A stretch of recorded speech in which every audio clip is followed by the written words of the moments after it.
The original source of energy is what? The sun.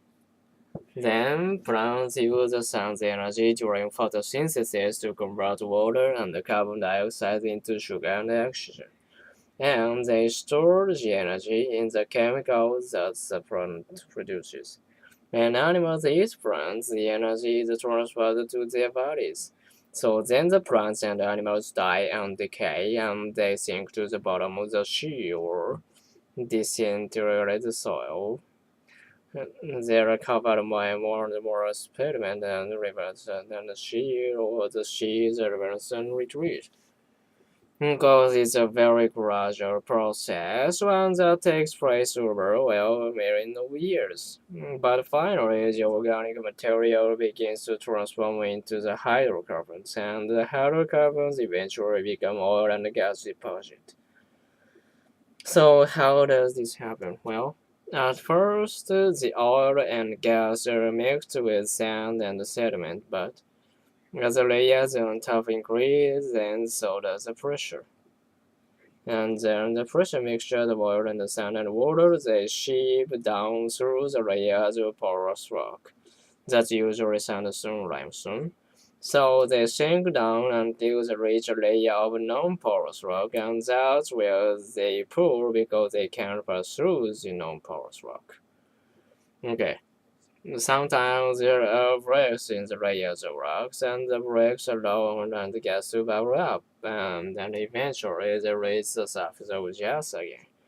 So when this happens, the gas and some oil evaporate in the air, but they leave a sticky black cloud that appears in the pool on the surface. But most crude oil is found underground forms which we call troughs. So today I want to talk about the major types of oil troughs. In all the different types of troughs, the porous rocks along with the gas and water. And over time, the oil moves up toward the surface of the earth through the cracks and holes in porous rock until it reaches a non-porous rock deposit. And the non-porous rock, remember, it won't allow the oil to continue moving. So the oil becomes trapped under the non-porous rock deposit. When the oil was forming and moving, the earth was also undergoing changes. The crust at the center began to cool. When falling happened, well, it was like the earth fell back onto itself.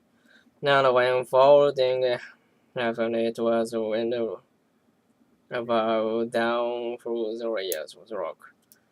So you can see that the repositioning of porous and non-porous rock, this repositioning would have affected the movement of oil. When the earth shifted, cracks would have been opened and non-porous layers would have been dropped over channels that have previously been used as a pathway for the transfer of oil and gas to surface. Okay, as geology, we are interested in locating the trap, so now why would that be so? Because that's where we'll find the oil and gas results, and that's what I really want to talk about today. So there are several different types of traps, but today we are going to talk about the three most common ones. The anticline trap, the salt room trap, and the fall trap. Look at this diagram. Here's an example of an anticline.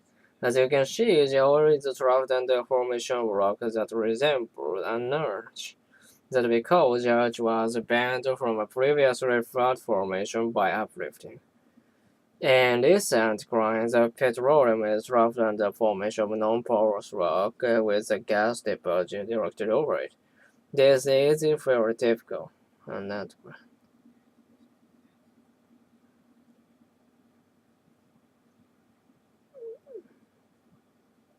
Or it could be a layer of clay. The important thing is that the cap of non-porous material won't let the oil or gas pass upward or sideways around it. Now let's see that the salt dome. This total showed how a cylinder shaped soil deposit has pushed up through a layer of sedimentary rocks, causing them to arch and fracture. The old deposit have created on the side with the salt. Salt is a unique substance with enough heat and pressure on it. The solid slowly frame, kind of like a glacier. But unlike glacier, salt that's buried below the surface can move upward until it reaches the surface. Yes, where it's then dissolved by groundwater or rain. Well, to get all the way to just the surface, salt has to lift and break through many layers of rock, and that's what ultimately creates a salt dome. Finally, I want to show you a fault trough. Fault troughs are formed by the movements of rock along a fault line. This diagram represents a fracture in just that shifted a non-porous rock formation on top of a porous formation. In this case, the reservoir rock, which is porous, has moved opposite the layer of non-porous rock. The non-porous rock prevents the oil from escaping. Remember, as in all troughs, as oil is collected in the porous rock and trapped underground by non-porous rock. Geologists study the terrain for indications of possible troughs. For example, a bulge in the flat surface may signal the presence of the salt dome. Your textbook has a good explanation of how technology assists us in this, so I want you to read chapter 3 before class next time.